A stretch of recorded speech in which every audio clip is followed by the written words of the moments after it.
Soy el abogado agrario Ramón Herrera Chela.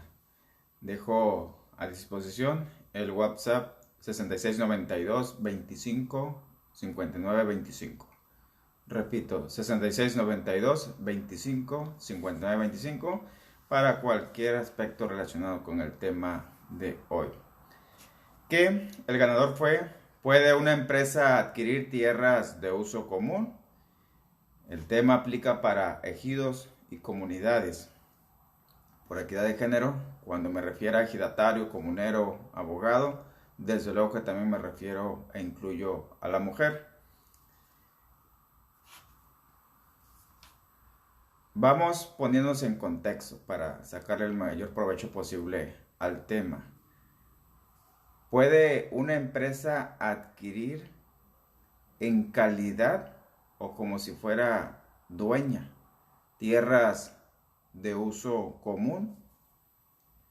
Es importantísimo separar lo que es adquirir como si fuera dueña la empresa de adquirirla solo en posesión. De hecho, a pesar de que originalmente el tema, cuando se llevó a consulta, se incluyó en si puede adquirir, para evitar confusiones, lo de que si puede adquirir una empresa la posesión de tierras ejidales o comunales va a ser motivo de otro video. En esa ocasión, única y exclusivamente hablaré si esa empresa puede adquirir en calidad de casi propietaria o como si fuera dueña de las tierras de uso común. Entendemos a propósito por uso común tres connotaciones desde un enfoque distinto, pero que se refieren a lo mismo. La primera es de que la tierra de uso común es propiedad del ejido, es su principal patrimonio de hecho, y es tierra que al interior del ejido o comunidad no quedó reservada como zona parcelada ni como zona urbana. Tampoco se incluyen lo que son las tierras achuradas, es decir, esas tierras que tienen posesión el ejido o la comunidad y que quedaron medidas como tal en el plano de procede, en el plano interno, pero que no se pudo acreditar la propiedad. A ese tipo de tierras tampoco me referiré en esta plática.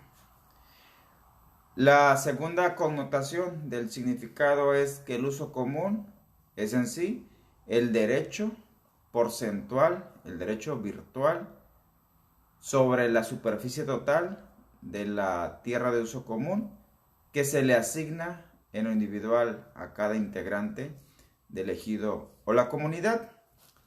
Y la tercera connotación acerca del uso común es el certificado, el documento en papel expedido por el RAN que ampara pues ese porcentaje virtual sobre las tierras de uso común. Por otra parte, seguimos en introducción al tema. ¿Qué debemos entender por empresa? Es decir, esa persona moral que se puede adjudicar casi como si fuera dueña o propietaria legal de las tierras de uso común, pues es una persona moral conformada a su vez por personas físicas constituidas legalmente en una asociación para un fin predeterminado, predominantemente lucrativo o especulativo, es decir, en relación a una actividad comercial, para ofrecer algún producto o algún servicio al público. Eso debemos entender por uso común, eso debemos entender por empresa. Insisto mucho, la tierra de uso común debe estar acreditada como propiedad original del ejido, ya sea que la haya obtenido a través de alguna dotación, alguna ampliación de esa dotación, ambas publicadas respectivamente en el Diario Oficial de la Federación, o bien alguna resolución de la Comisión Agraria Mixta que pertenecía a la extinta Secretaría de la Reforma Agraria, hoy SEDATU, o que esa propiedad la puede justificar y acreditar el ejido de la comunidad a través de su acta de asamblea de procede, ADATE o ADAT, Asamblea de Delimitación, Destino y Asignación de Tierra, o de hecho también a través de alguna sentencia dictada por algún juez de distrito en aquellos tiempos antes del 92, cuando todavía no existían los tribunales agrarios, o en su caso, ya a partir de la existencia de los tribunales agrarios, por alguna sentencia del tribunal agrario, se confirma la propiedad de cierta superficie de tierras de uso común a favor de un ejido o comunidad. O bien recordemos que el ejido o comunidad también es una persona moral que se rige por el derecho social y por lo tanto como persona moral puede celebrar un contrato para comprar tierra e incluirla, si es necesario, en su régimen de tierras de uso común. Ahí están los tres elementos indispensables.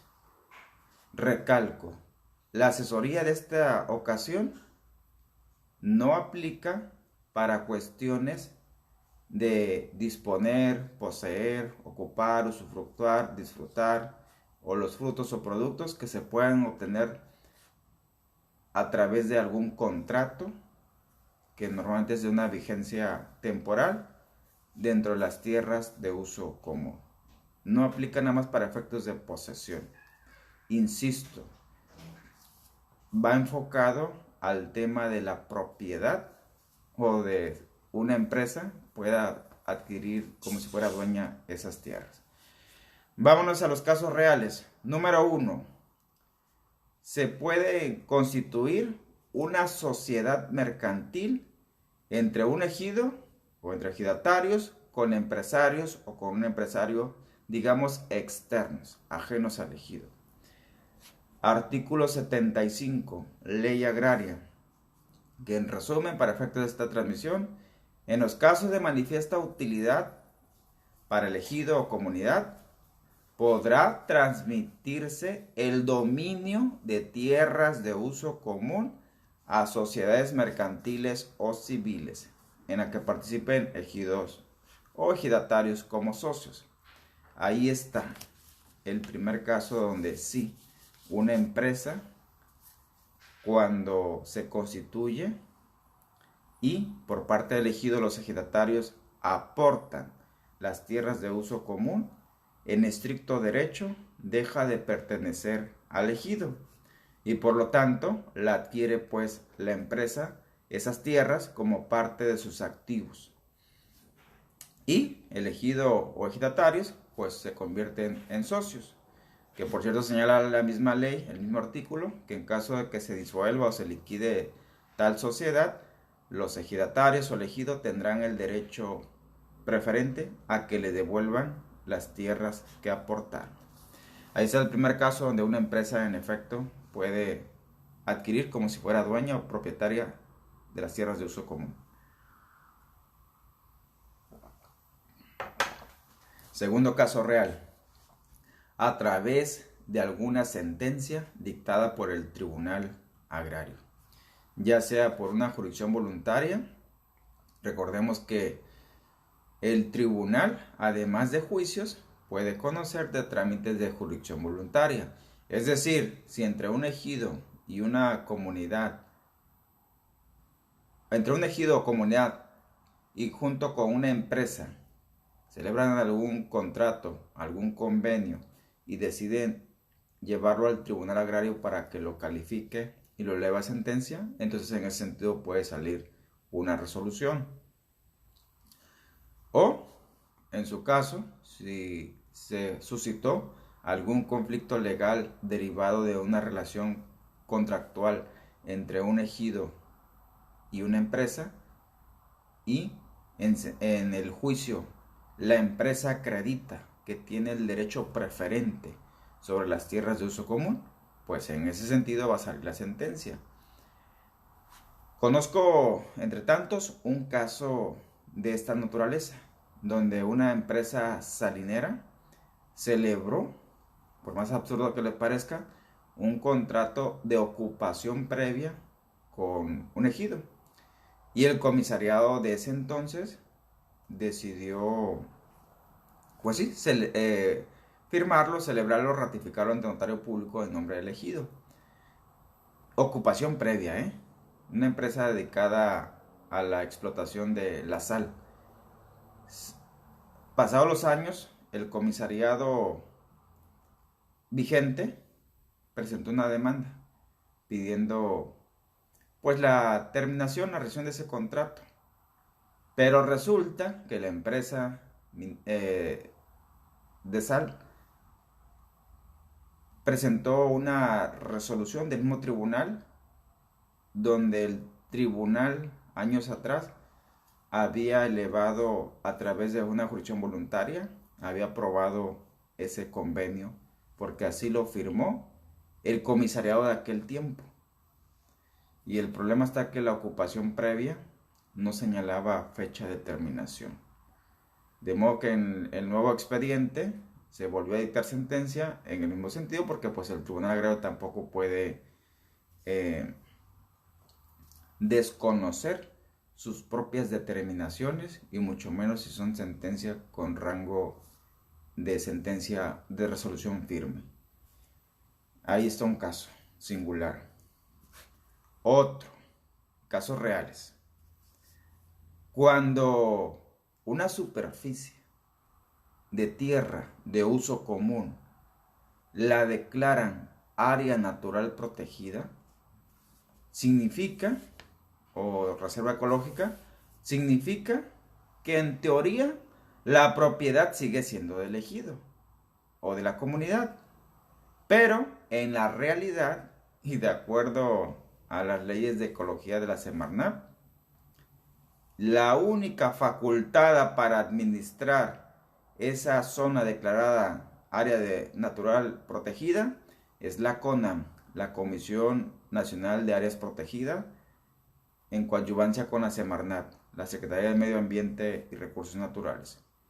Ellos son los que mandan dentro de las tierras de uso común que son declaradas áreas natural protegidas. Y por lo tanto, de acuerdo a la Ley de Ecología Federal, en la que se basa la Semarnat, únicamente la Semarnat y CONAM pueden determinar qué uso, qué actividad, qué aprovechamiento se le va a dar a esa área natural protegida. Y la misma ley señala que la CONAM y la Semarnat pueden otorgar concesiones, en este caso, a alguna empresa para que explote la tierra de uso común, ya sea para que aproveche algún recurso natural, como la minería, o incluso el mercado turístico, está permitido. Por ejemplo, conocí el caso de una comunidad en las faldas del volcán del Nevado Toluca, que fue el primer decreto, recuerdo, que publicó Peña Nieto para una comunidad. Declaró sus tierras área natural protegida. Y en los meses siguientes, casualmente, autorizan una concesión para que se le explotara turísticamente esa zona, pero ya no a cargo de la comunidad, porque ya ellos no tenían decisión en las tierras, estaban administradas por la CONAM Semarnat, y ellos otorgaron esas concesiones a favor de empresas. Y acá también para el norte de Sinaloa hay áreas naturales protegidas, y es la CONAM ahí la que palomea lo que sí y lo que no. Y vuelvo a repetirles, de hecho, si el ejido o la comunidad le hace alguna propuesta a la Semarnat o a CONAM de que ellos quieren explotar turísticamente o la minería o la actividad rentable, como no tienen experiencia y mucho menos los recursos financieros, pues no les otorgan la concesión. Se la entregan a alguna empresa que sí tenga experiencia en el giro o que tenga la solvencia económica. Justo o injusto, es legal. Cuarta variante es cuando se lleva a cabo la expropiación de tierra de uso común y se entrega a una empresa privada. Otros casos reales, Esos no son ningunos inventos, recalco mucho, son clientes míos los que están involucrados en esta clase de experiencia que les estoy compartiendo. Por ejemplo, La Secretaría de Comunicaciones y Transportes es la que todavía tiene la obligación o el deber de llevar a cabo el proceso de expropiar tierras de uso común, en este caso que nos ocupa.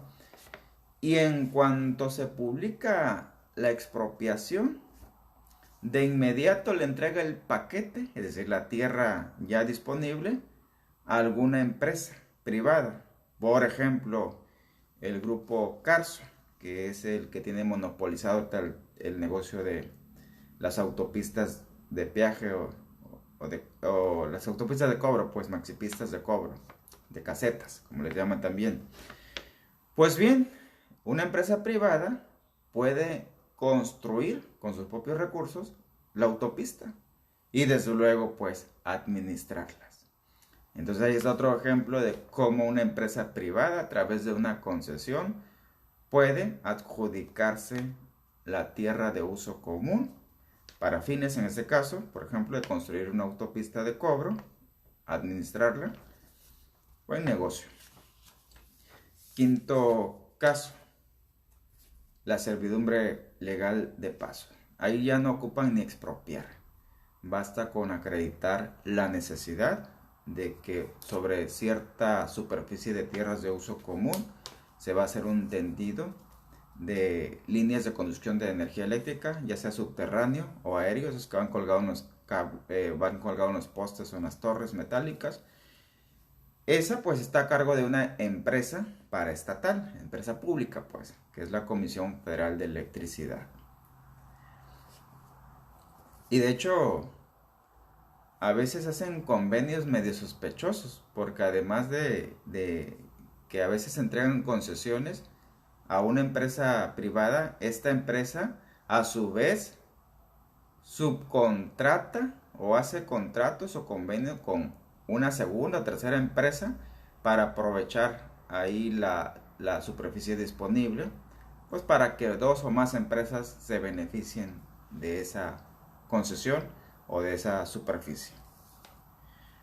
Ojo aquí, también tengo otro caso singular al respecto a las concesiones dentro de las tierras de uso común. Y este último, sí hay que tener cuidado porque no necesariamente significa que la empresa tiene el derecho preferente sobre la tierra. En un ejido de acá de Sinaloa, la Conagua construyó una presa hidráulica. Y el vaso de la presa, pues es grandísimo. Abarca varios kilómetros que se inundaron. Y dentro de esos varios kilómetros, inundaron cerca de 50 hectáreas de uso común de un ejido. Pues quedó el vaso de la presa. Y aquí lo interesante es de que, pues el agua es un recurso público, es de la nación. Pero el suelo nunca lo indemnizaron, nunca pagaron por la afectación. Y a su vez la Conagua otorgó permisos a una empresa extranjera, de hecho, que se dedica a la pesca deportiva. Aprovecharon ahí el vaso de agua para criar cierta clase de peces valiosos. Y ahí tiene, la empresa privada extranjera tiene una concesión vigente otorgada por la Conagua y obviamente pues los peces se mueven en todo el vaso de la presa. Inevitablemente las lanchas llegan a esas 50 hectáreas que nunca fueron pagadas. Entonces ahí está un juicio interesante. Interesante por lo siguiente. El suelo pues ya quedó bajo el agua, sigue siendo del ejido. El agua es propiedad de la nación. Y la empresa, con sus servicios, sus lanchas, se mueve nada más sobre la superficie del agua. Entonces, pues ahí está un caso que hasta parece de laboratorio, pero créanme que es real. Así las cosas con el tema de qué forma una empresa privada puede adquirir como si fuera dueña de las tierras de uso común. Y claro, te marqué los ejemplos y que tienen variantes a su vez esos ejemplos, pero ya con cada uno de los 6 que te señalé, ya queda una noción muy básica. Conclusiones para los ejidatarios, para reflexionar sobre el punto. Sé que son esquemas y figuras jurídicas complejas, que no están reguladas, la mayoría, y me costó trabajo entender la lógica jurídica de esos tipos de planteamientos, porque no están regulados por alguna ley en especial. De hecho, simultáneamente aplican varios códigos o leyes, casi todos federales. Así que, sobre todo el último que te planteé, donde la Conagua concesionó a una empresa privada la pesca sobre un vaso de agua, bueno, sobre una superficie, sobre agua acumulada en una presa, pero que la parte de la tierra sigue siendo de un ejido. No hay duda de que es un Frankenstein jurídico, pero real. Segunda conclusión para ejidatarios y comuneros. Este tipo de situaciones pues básicamente implican la propiedad legal de que la empresa dispone como si fuera dueña de esas tierras de uso común, ya sea en su totalidad o una parte de. Y es importantísimo entonces cuando los contratan a ustedes colegas que sepan distinguir si están peleando la propiedad o si están peleando la posesión. Es importante distinguirlo, ¿eh? No vaya a ser que después de años de pleito salgan con que no reclamaron la prestación correcta. No confundan adquirir la posesión a través de algún contrato, de algún convenio, incluso de alguna sentencia, a adquirir la propiedad a través de una sociedad mercantil, a través de alguna concesión, a través de un decreto de área natural protegida. Sé que ejemplos como estos, pues, parecen injustos, pero son legales. Tampoco pierdan de vista ese aspecto. Si ustedes quieren, son maniobras o figuras jurídicas cuestionables respecto a que si son justas o injustas, pero son legales. De modo que cuando quieras asumir una buena defensa, siempre distingue entre lo que es justo y lo que es legal. Yo siempre he dicho, a las abogadas y a los abogados nos preparan para ser peritos o expertos en leyes, no para andarnos envolviendo en la bandera de la justicia social. La justicia social siempre he dicho que es la consecuencia de la aplicación de las leyes. Que si es justa o injusta la ley, esa es harina de otro costal. Si tú consideras que es injusta la ley, pues hay que ir a hacer la chamba allá con los legisladores que hagan más justas, más humanas las leyes, pero mientras tanto, así están vigentes y en eso debemos de enfocarnos. Y de hecho, como el ejemplo que te platiqué de la salinera, a veces los ejidos se equivocan. En ocasiones las asambleas se equivocan en la toma de sus decisiones. Y luego viene el abogado que no le entiende bien al agrario, pues se le hace fácil echarle la culpa al tribunal, a la contraparte, que sobornaron, que son corruptos. Andan buscando a quien pague los platos rotos. Y pues a poco así se puede. De hecho, hasta se empeora el problema. Y pues a mí me ha tocado casos donde tenían las de ganar, como les digo. Pero pues reaccionaron tarde. O les cayó el 20, como luego se dice, pero pues ya cuando estaba perdido el caso. Para las agencias inmobiliarias, para los agentes inmobiliarios, registren este número de WhatsApp 6692 25 59 25. Brindamos asesoría, de hecho, a nivel nacional. En verdad, es preferible que consulten en un aspecto preventivo antes de, y no que anden buscando abogados bomberos que vayan a acudir de emergencia ante un conflicto, ante una quiebra, ante una situación que no se previó. Y aquí menciono ambas partes porque una abogada, un abogado, cuando le toca ser el intermediario, debe de buscar ese equilibrio entre el ejido y o comunidad con la empresa o los empresarios, que nadie abuse del otro, para que la relación sea duradera, para que la relación sea fructífera. Y en serio, sale mucho más barata y literalmente la asesoría preventiva que la asesoría curativa. Es lamentable, ¿no? Cuando algunos ejidos, cuando algunas empresas se tienen que conformar con aquello que de lo perdido lo hallado, así como una especie de resignación. Y a veces nada más por la desconfianza, irónicamente, por quererse ahorrar algunos pesos, pues ponen en riesgo proyectos de miles o de millones de pesos. Conclusiones para ti, colega, estudiante, pasante, abogado o de posgrado.